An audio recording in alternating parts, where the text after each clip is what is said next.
बियो जोबोद दुखुनांथाव बाथ्रा बेफोर आरो बेफोर जोंनि समाजाव मोनसे केअस लाबोगोन। बिटिआर सुक्ति जानायनि उनाव 2020 मायथाइनि 27 जानुवारियाव जे सुक्ति जाबाय बिनि उनाव नैबे हालामाव नैबे ओनसोलाव गोजोन सान्थिया जोबोरैनो फैबाय आरो बेखौ जों लांबाय थानांगौ। आरो जोंनि सरकारा UPPL दोलो सरकार प्रमद बर' दैदेननाय सरकार बा आसामाव दिनैहाय डक्टर हिमन्त बिश्व शर्मानि दैदेननायाव जे जोंनि लोगो सरकार बे सरकारा बे हालामाव गोजोन थासारिखौ जेब्लाबो जोरसार खालामनो थाखाय नाजाबाय थादों।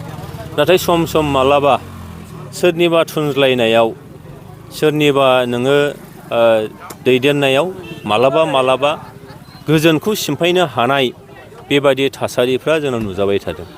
थांनाय मोनानि समाव जोंनि MCLA सासे आरो UPPL दोलोनि सासे नेहाथारि माधब सेत्रीनि न'नि सारिगिदिं बेरायाव लांगोनायाव गोसोम फिरफिला बिरहोनायजों लोगोसे बिथांखौ माने मुर्दाबाद होननाय UPPL दोलोखौ मुर्दाबाद होननाय प्रमद बर' जोंनि चिफ बिथांखौ मुर्दाबाद होननाय बेबायदि माखासे पस्टार लागायनाय जोङो नुदों।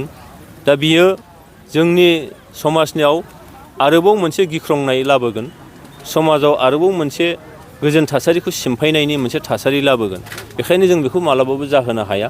बिनि आन्दोआव जायखि थायाथों मानो बिथांमोनखौ जोङो नांगौ रोखोमै सरकारि जे बेबस्थाफोर दङ जोंहा आइननि जे बेबस्थाफोर दङ बे बेबस्थानि गेजेरजों बिथांमोनखौ नागिरनानै साजा होनाय जाथों।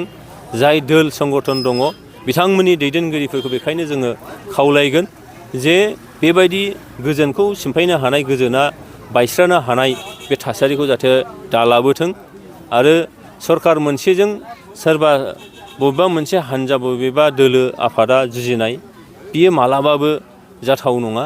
बेनिखायनो गोजोनखौ लुबैदोंबा बिथांमोनहा जाहाथे बे थासारिनिफ्राय गोजानाव थाथों, बे हाबानिफ्राय जाहाथे गोजानाव थाथों आं बेखौनो बिथांमोनखौ खावलायो। सारा बे जाथायाव सोरखौबा सन्देह खालाम नामा? बेयावदि आगसुनि मुं लादोंमोन लानाया दा बेयाव सारा सोरखौबा सन्देह थारैनो बिथां बे जाय आफादनि बेयाव मुं दङ बे आफादा जुदि मावमारदोंबा बिथांमोनहा निमाहा बिनाया मोजां।